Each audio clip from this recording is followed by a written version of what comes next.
Everyone, welcome to this session. So it's the role of tertiary institutions in delivery of SDGs.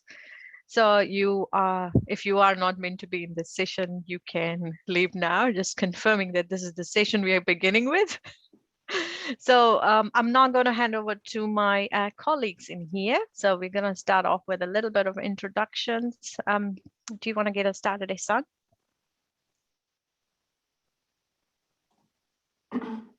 Normally it's ladies first, but that's okay. I'll go first this time.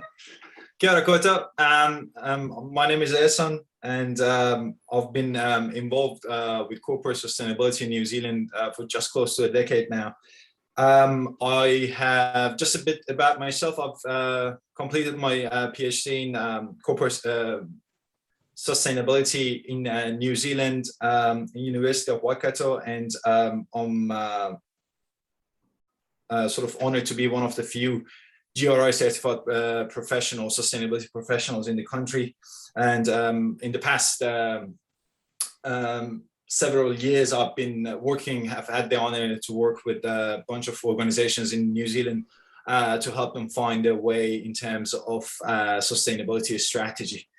And I currently work with Pūkenga. I'm the sustainability lead at Pūkenga. For those of you who are not familiar with Pūkenga, we are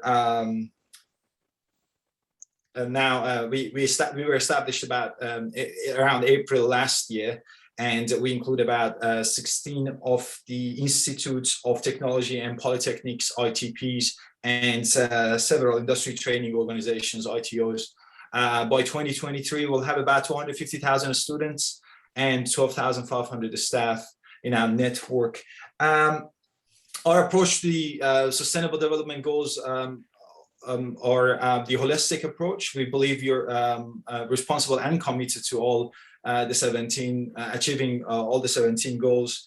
And we also are aware of the expectations of the education sector. And we believe that there is a massive role that the education sector can play in for driving sustainability and the SDGs in New Zealand. As you're aware, the reports of the Climate Change Commissions and Productivity Commissions have recently been released, that they also believe there is a massive role that New Zealand education sector can play in behavior change, in sort of implementing sustainability into strategies of different sizes of organization. I hope what I'm here to achieve today is to engage with everyone and sort of gets your thoughts around how you believe strategically we can achieve sustainability in the country, and also how we can do that through our programs in New Zealand. That's me. Welcome everybody, and it's great to have you. Ehsan, sorry, can I just sneak in there? Sorry, folks. Can I just ask everyone, please, to put their microphones on mute so our presenters can share their thoughts without interruptions. Thanks, everyone.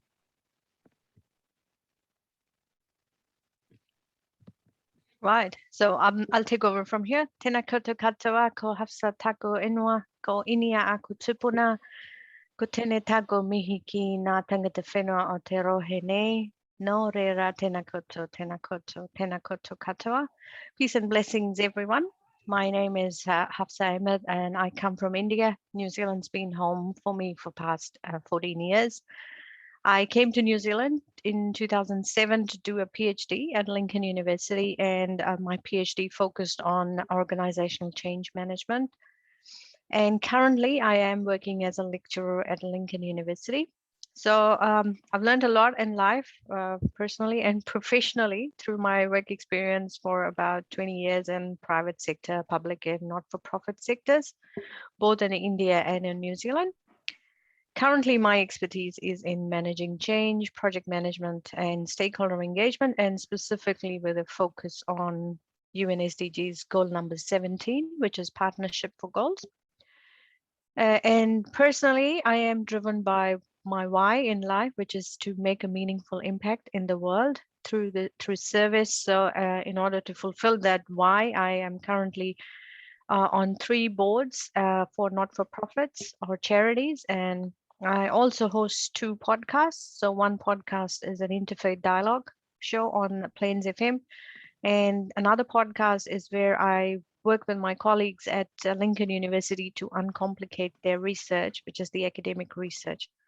My main motivation for being here today is looking at what the SDGs hold for academia, particularly because we, as academics, I think we are stuck with textbooks. So we want to look at ways on how we can make ourselves more current and look at how we can address the challenges that we are meant to be addressing for the 2030 agenda. Thank you very much.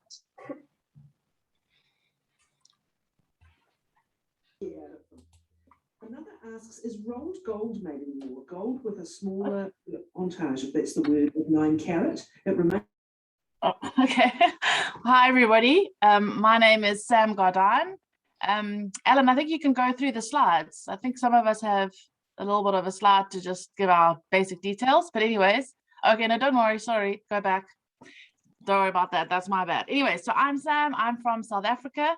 I arrived in New Zealand just over 2 years ago, and I am incredibly grateful to be in this beautiful country that is really so focused on issues of sustainability. I have only good things to say about New Zealand and Kiwis. I studied geography back in South Africa, and I really developed a passion for injustice and sustainability and the link between the two. And in that time, I also just really felt like a strong calling that university was the place for me, that my role in trying to make the world a better place was in training and the new generation and encouraging students to think differently and see things differently, particularly in the South African context for students who looked like me. We'll put it that way. Anyways, then I did my PhD in education for sustainable development, and really just found that, you know, the match of the two things that I'm really passionate about, because I love teaching, love lecturing, I love the students, and then I'm also super passionate about sustainability and injustice. So that was a fantastic opportunity. And I worked in South Africa in development studies for about 10 to 12 years. And then I came out to a conference in Christchurch, where we were all supposed to be now, that was in 2018, and I met a whole of Massey people. And the next year, they got hold of me and said, hey, we want to start this Masters of the Sustainable Development Goals, and we need somebody to run it for us, and we would love you to do it. And it was just super exciting opportunity. We had been looking at, moving somewhere, and my sister lives in New Zealand. So yeah, literally they phoned me in May and said, can you be here by July for the start of second semester? So 6 weeks later, I arrived, and a few weeks later, my husband and kids arrived. And yeah, so basically, this is my passion. Is I obviously believe that we need to change things, we need to think differently. And I think that my role in the bigger picture is in training students to think differently, see the world differently, and I suppose be brave enough to be creative and think out of the box. So that's me, and that's how I fit into things here. And I'm so excited to see so many of you in this group. I think it's going to be a great meeting of good minds. Oh, kia ora koutou. Just got a couple of slides to share, so can you allow me access to share the screen, please, Ellen? Share my screen.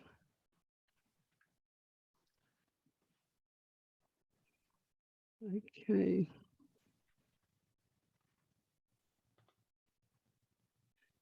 Kia ora koutou. I'm hoping students, sorry, let's try again. I'm hoping that we can all see the screen. Ko taini te waka, ko whawhi te maunga, ko ngā pikawai te awa, e tere ana ki Waikato, ko Ngāti Maniapoto te iwi, ko Ngāti Ua kaha te hapu, ko Puatuiri te marae, ko Mereana Barrett tōku ingoa. Obviously, I'm tangata whenua, so that means we have a different worldview. So I just shared my pepeha about who I am. I did my PhD in Glasgow, of all things, and obviously 20 years ago, when you were off to looking at treaty issues, sustainabilities, we were pretty invisible. So the only way you could do that was actually to head overseas. I had the privilege to go and work there as well, and then I had the opportunity to get in and work for university, and part of that requirement was to write a PhD. So why I'm excited about attending this seminar is obviously it's really important for us when we're looking at SDGs is to understand what our history is. I apologise to students who've come on and said, well, actually, you've taken our lecture notes. And I teach accounting at Massey University. And the first thing we're doing is bringing all students in there. And the first thing we talk about is the treaty and the importance of that. And I think the main thing for us all being here is that it was a promise. This is one of my favourite slides, where it's a promise of two people to take the best possible care of each other. And so we all have a part to play. Just a reminder, I think Nanai already said that was really what the treaty was about, because we really need to understand what our history is. And it really talked about upholding the mana or authority, tino rangatiratanga, which is sovereignty, and tikanga laws of Māori. It recognises the system of laws that have existed prior to the arrival of colonial settlers for representation of the British Crown. So here, what I really appreciate about the SDG focus in New Zealand is that they've underpinned that with the treaty, that we all have a part to play. And this came through here, looking at the two SDG summit declarations. One was, for me, that was interesting, looking at the treaty's where the treaty plays. I'm a chartered accountant, and it was really looking at the transformation of our economic and social system. And that's a saying is urgent if we are to achieve the SDGs and secure a future for our people and planet. I won't mention this, but my research really at the moment has been looking at the environment, looking at the climate change. We can see that in September 2020 that the Minister, Mr. James Shaw, announced that Aotearoa, New Zealand would be one of the first countries in the world to require the financial sector to report on climate change risk and implement mandatory climate change risk reporting. And you're wondering, what on earth is a chartered accountant doing here? So it was a real wake up for the accounting profession, because now we have to report that. And certainly for tertiary institutions, you're thinking, well, how relevant is that to us? Is because at the end of the day, when you go to report, you're still going to be required to do this as well. I won't mention this, but I think this is really quite exciting. We were looking at the consultation document released by He Pouarangi, a Climate Change Commission. The Treaty of Waitangi needs to be implemented. So when we're thinking about these SDGs, we really need to have a foundation, which is treaty-led. This is just another issue, looking at it from an accounting view. If you think of accounting, we drive the economic models, which is really just very focused and very narrow focused. And so there's a change here, and Anaya Mahuta talked about that. It's about looking at a different worldview. And I think we could learn a lot from our Indigenous community or the other treaty partner. Kia ora koutou, thank you. And that was me in 3 seconds. 3 seconds was I given? Okay, sorry.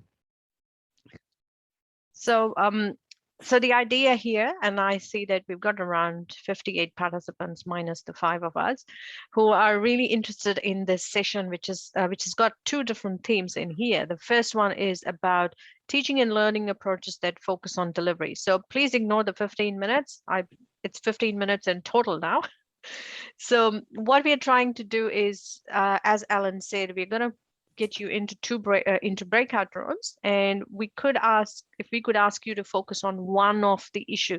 The first one is about teaching and learning, and there are 2 specific questions we would like you all to focus on. The first one is, what specific actions should tertiary educational institutions take to enhance the delivery of SDGs through their programs?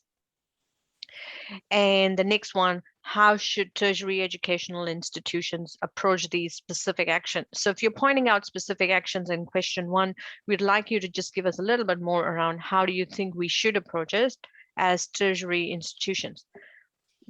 Because you would be in breakout rooms, there might be an opportunity for a quick discussion now, but we would like you to capture your thoughts on the Padlet. So Ehsan's just gone ahead and share those links in the chat. So the first one is called Teaching and Learning. So if you click on that link, it opens up a Padlet, which is a virtual collaboration tool, and you just keep adding post-its. Yeah. So the next slide, Alan, please. Right. So the second question that we wanted to explore today was institutional responses or approaches which focus on strategy. Ehsan, did you want to talk about this? Yes, so we want to know what you believe the organizations in the country, the tertiary organizations in the country, whether they are universities, ITOs, or ITPs, what do you think they can do to drive the SDGs from a strategic perspective? It would be great if you could, in your mind, if you could think about what's currently being done and how you would you believe it should change and transition to a better strategic approach where we can drive the SDGs better. Hafsa, if I get a second, can I just quickly show something on the Padlet? Yeah, Alan, you might want to stop sharing.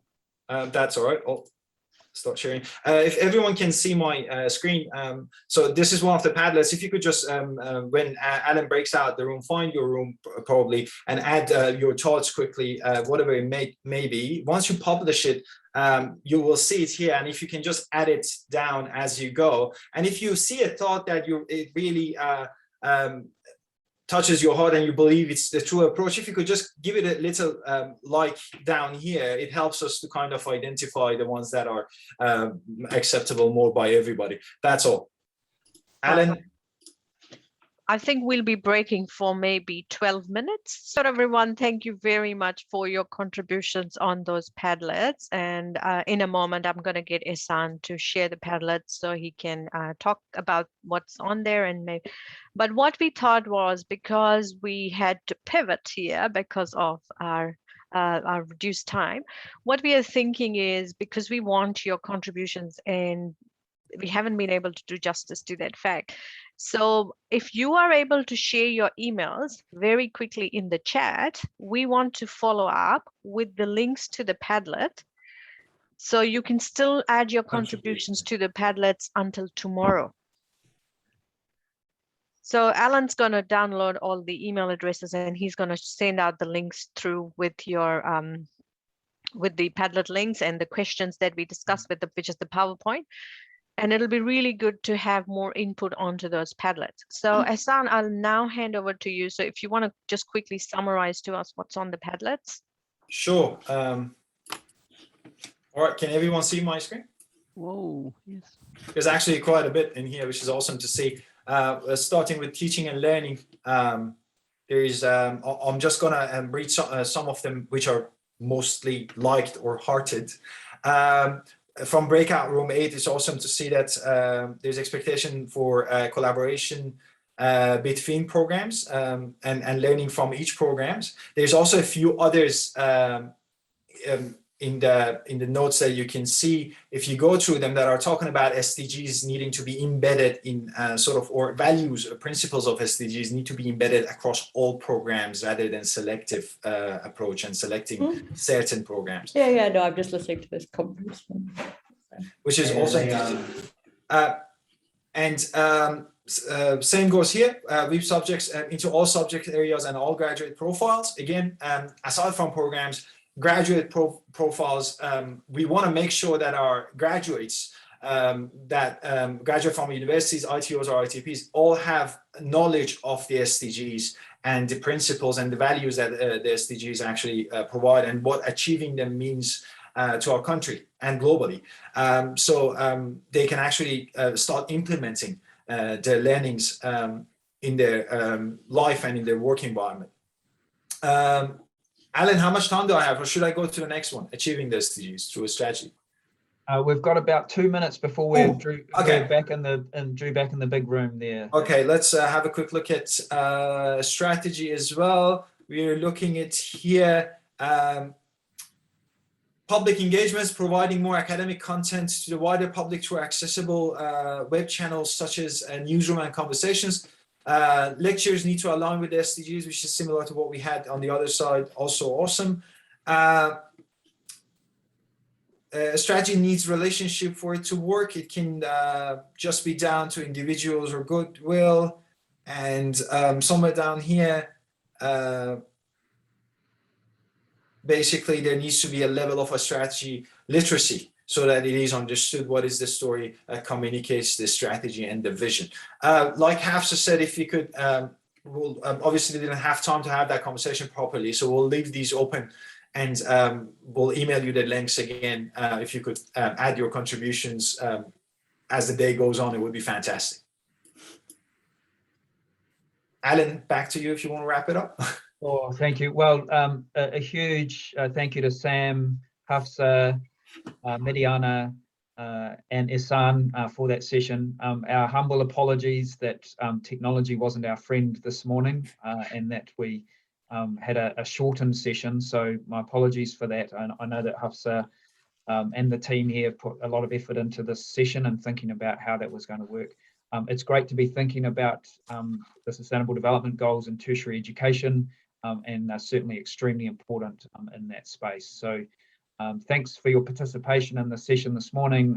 I'll be sending out an email at some stage with those with the links to the Padlets, and let's keep collaborating in that space. So kia ora koutou, and enjoy the rest of your day.